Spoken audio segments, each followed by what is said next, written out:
Want to know how to fix basic coding errors in Cloud or using Cloud? Well, no worries. In this video, I'm going to show you an easy step-by-step guide on how you can do it. It's super simple and under a minute, so let's get right into it. Now, first things first, just simply open up your Claude AI application or the website and you should be on this interface. Now, fixing an error code is super simple. On the top left side, you should be seeing this plus icon right here. This is the new chat, just simply like that.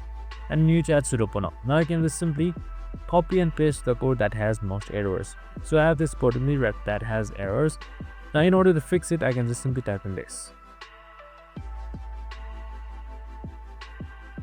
Now you could just simply select send right here, and now once you have selected send, as you can see right here, it should start coding for you and it should regenerate your code with your errors being corrected. And that's it. I hope this video helped.